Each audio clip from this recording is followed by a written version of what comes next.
itan Chauh ziak tu Basta Tlau lungoi lo ru zat chunga ngoi ranga Martin amin kai anga ga omin akar kong khar bula min din pui rul chon kai kong kwa thana kala kai lung oi vak lawani mo boite ni chine kom dana wang khan min ngai dam ro zan in chui mo ma donia nak tuk zan na me muthil ka phal don si lawa te hoi kolin ka moya ron fob zewa ka moi noi pa hoi kolin mi si ga hin min fob to su ka ti kha ti za thak thei lu tuk tin ka biang sa hat chu ka khoya ko athim lo phaise la chon min mutun tam le wi awang nei ho ka biang aron pia in ilai mel hi lo mo nom thin biakin ka ran hol nol da ka cheitir ka du ni ati chuan cheitir wak du su a za thak dan ni na te ni boxia sangki mi ta chung hi tu man ron lakal mi ala fania an chan chen an ron hrel chem thoal patin kan lampana Daniela ron kalmek solo huin local lok sangki mi pate chan chini frame kativata Daniela ner deu sok chunga karkhalo somna kan peya an ron kal du lo te ne chun mani thu thu ni to lom u an ni chung kwa wang hen boi wak lawang kanu le pa bor pa local chon lo kha sangki mi pi hi kapinu famasani ma se an mani zokin kanin chunga ni ti reng chungin min ron po du lawa u Martin kan ngai sakte chiam atul lo tiro ati hluka kan au ta khicho adu lo zongo ti lang vak zel fa ni to ni na a puitling ta kom tura ni tin thlo mi le Daniela bana chum sakin katin ti vak zel su kan la kanin thlar hun wang po ni mai thesin sangki mi pian kanin mun ram than khataru ken khal lo se chon kan chu ta dangang bukan in nge takin kanom nge yang kati roka Martin an ka piang aron pe pa iru maron lut lawila chon ton thlangkin sangkem te in chunga ni tin la remi lawang Daniela soi kha somro nangin nei tum engang mala an mani chungin itaya anom du thlat lo chunom siam lawang valu torole Daniel amu thatle thatlo lo ngai ven nge nge che so nongore sangkim nu ta chon ron thleng chian iso ati chuan a hoina lam chuanin kan din na pia lo kar tanga nongor no paron pen chok mek chu ka ngala Danielan a hun ta karon kalve mai om lung oi lo te hret dak chunga ti pa min lo mel seu chuan rom za te enin ti khanom zia su ka ti hroka jasi kan duangin karon kal thleng ma theilowa Martina chu khai hoi tum tamaya mi kan pain biak che duhte reng nen in thian vai te pani khan la omem aron ti zui sata makti deuh taka nongure ken lai chon Martin an kapiang aron chul zeu pa kar kong khar hongin boite ka hosan mayang cheu tia sang kimi pa chuanin sono chu biak tum du lo mai ro yang ma ngai thla du don chung lo ti hotin driver sita thuluta sang kimi pa in room sata Martina en ka mo chon makati tak zatani nongorin lutang jasi ti tur tang kan la neya kanum rei man kher lawang aron ti chuan kalu bungat pa Martina motor tlan chok mek lam chuk kut vai zawin nongor ten opa chu ka zui lut vek ngala dik tak chuan sangkimi no le pate ka ngai na ngai hau lo Martina wang chawin sangkimi pi hi kapino famasaberani ti kan ni lem ta khan kan reve chawa an mani zokin em ki man lo hresaw kan la kan lawin thubra ki ton thlengin makkala ti ni in chung lama kan lo tor nongor chu ka beng bular kun nain I thin vai te pani chu biak kan dunia chuan tlang takin kan hruilang che Martin a heng te kama kan ngai na ngai lawang nang ni u naw le kan pa te hian thisan in zom in nei lo ati faka kan chung ko ro le khapoi mo pi na ru ka wang he tiang house ve men ni ten thlo mi le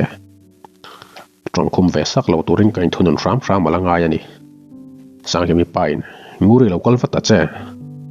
kan ti tur ti vat teng aron ti chuan kan er sok ringota ka thut na blur in feleron thut lain nge ni hi kan som ve khera kamil thot lo thil ru ka wangai la house an dia tuna pon ni mizoram ai rulang sa na sa jinga pa mo ka meng hi chuang ve nia ruk runu chuan ruk ching fa ba ka hring chuk lo ani hi ati sar sara arin Philippu khan a deiria sangkemi pi chungchang hi ziak lang lo se chuan engma kan hre chu khau lawang Martin an ti tura min thrilangin karumatla katar kapitei na thilama mi ka thona ani pan hriat ngai lo thule api fa bik ni arin thu min thrila kapite unaw ziakmi arin Philippu in manlai tanga deire zia fo thu ka hria a deire kan hai chu tang sangkemi pi chung te chung ko chungchang hi kan hriat chu pha ta ni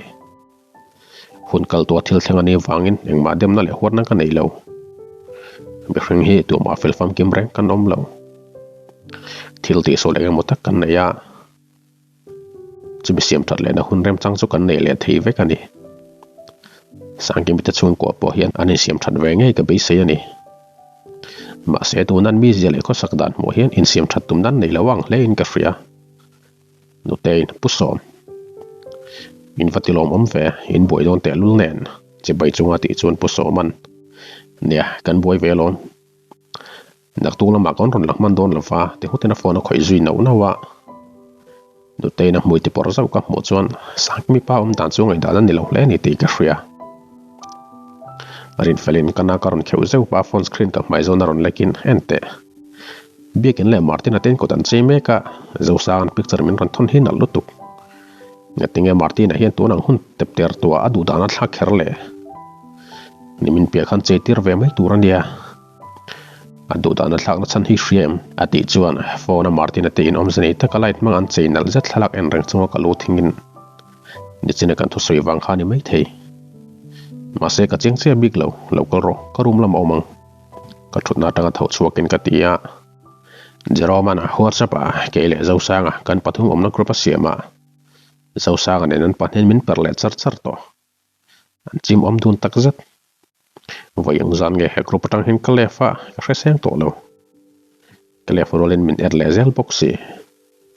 kalung len na pon not kiang vekin ka hria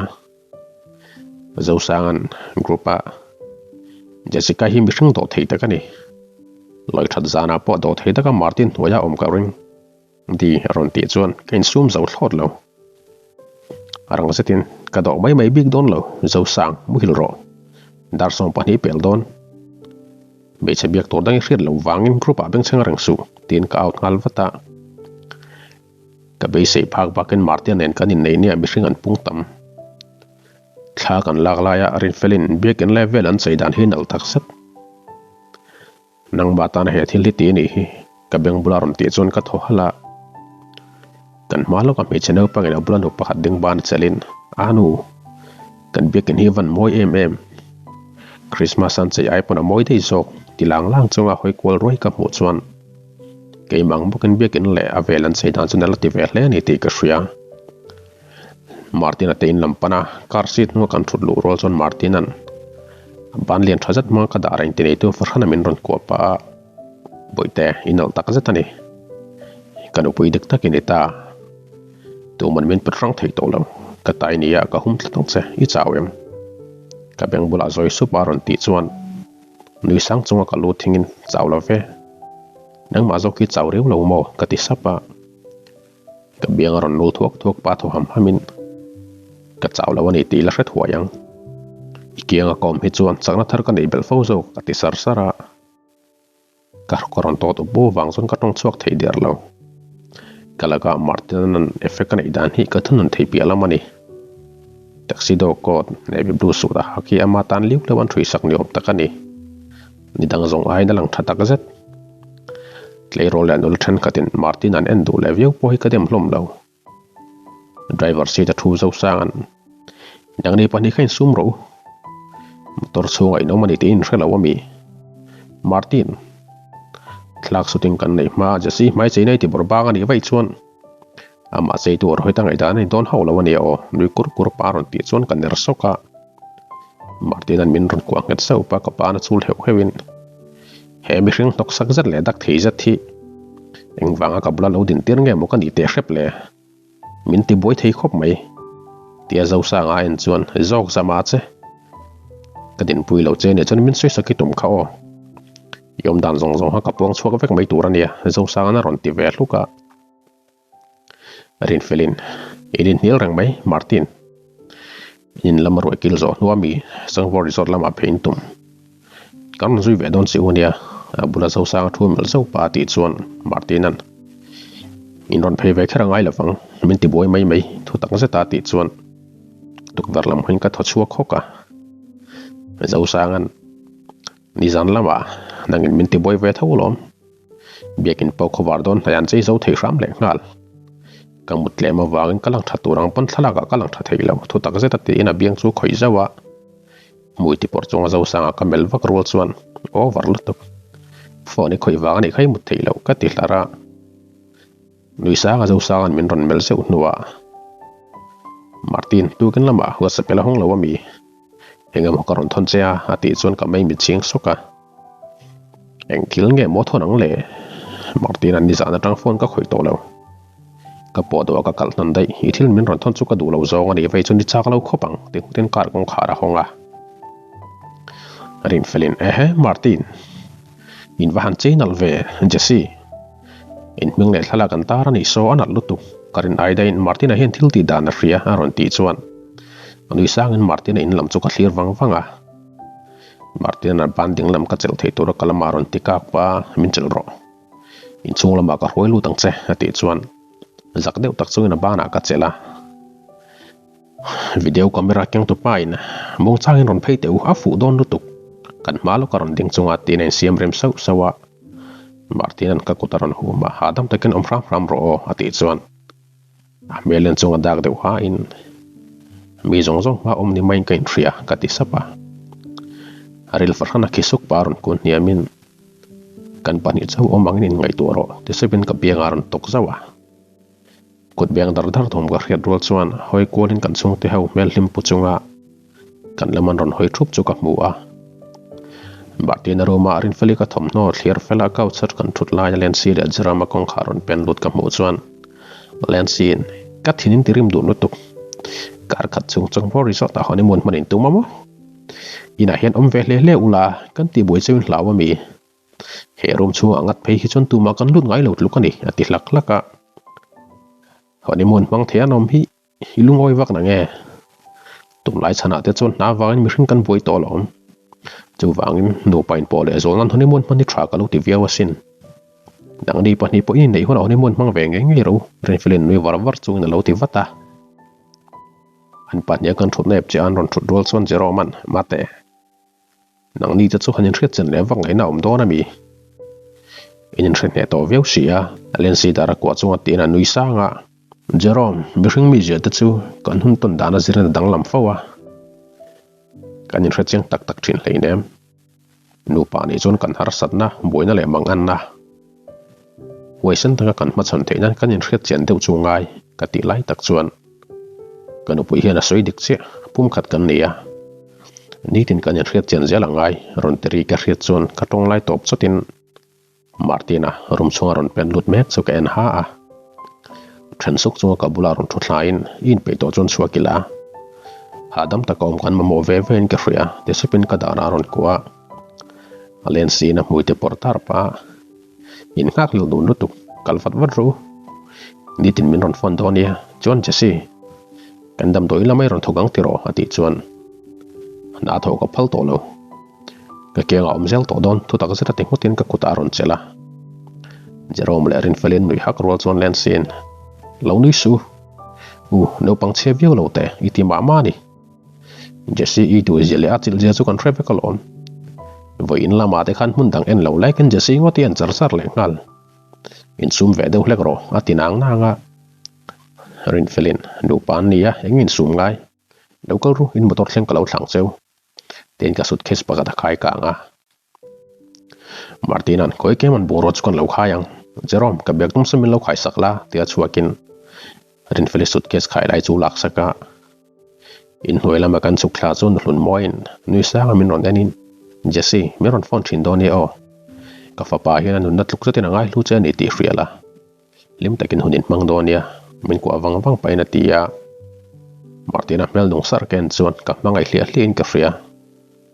pasanga kan pularon kal chuan Martinan intifel vek tong tero chuan kar ka chung tu man min no te boi sukse tina motor da nalam min pan poya pasangan koron ti boy hula bang cha I thorim boka nom ta ko mi phulom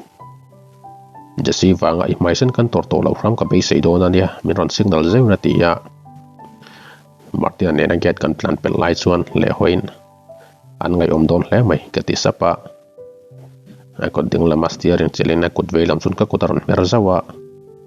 a mel kan chuan midang ngai thu hriat le ka du to don lawania ati supa mid Jameson chunga Martin lama on pain no pa kan ni towa midang la thik zel don ami ka ngai dana ni lo khopang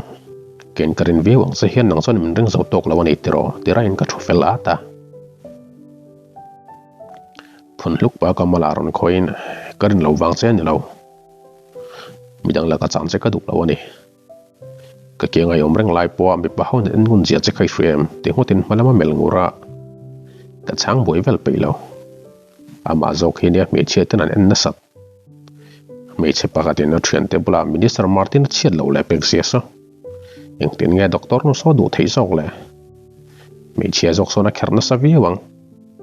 dan hi na ni nei dan ta ina hriat ve a melen nang so ni lo ka thi ke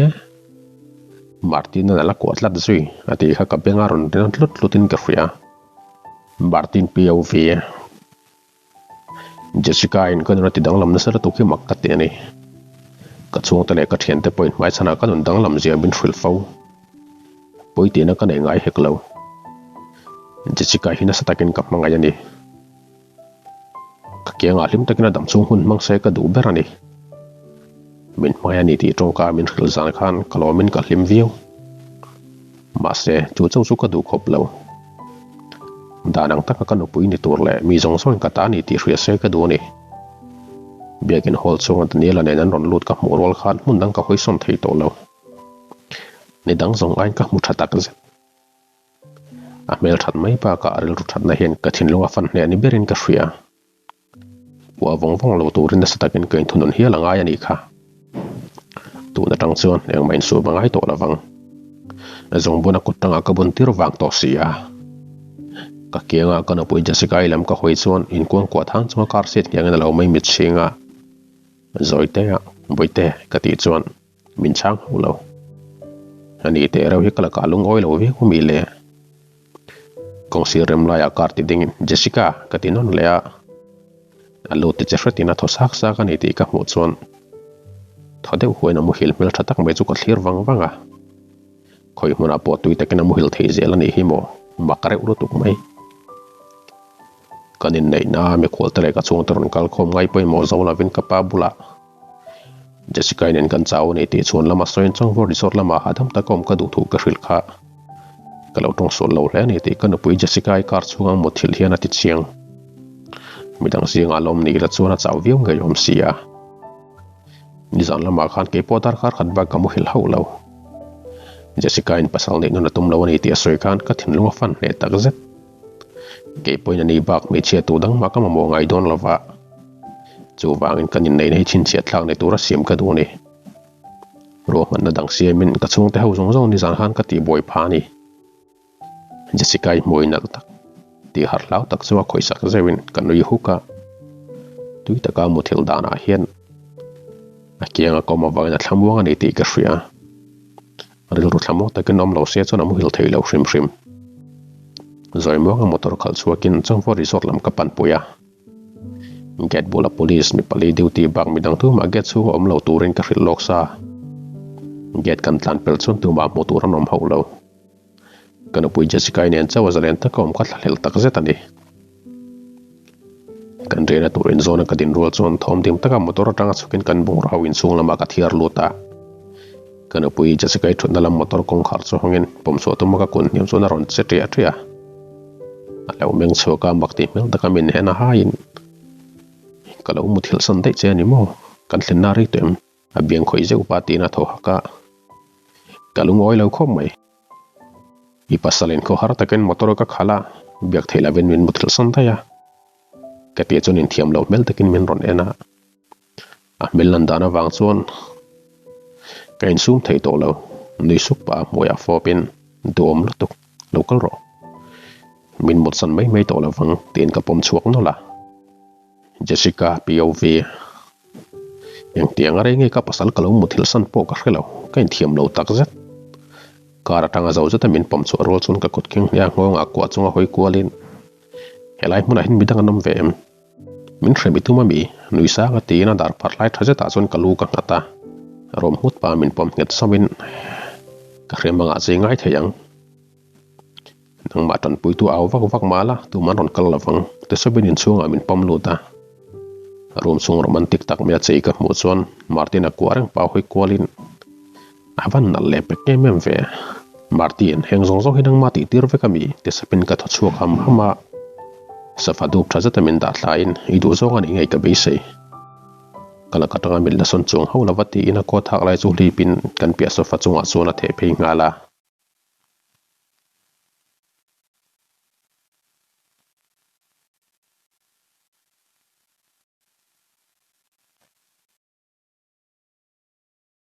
kan story te henga inom itia story dang inom tak tak yang ngaithla zel du chuan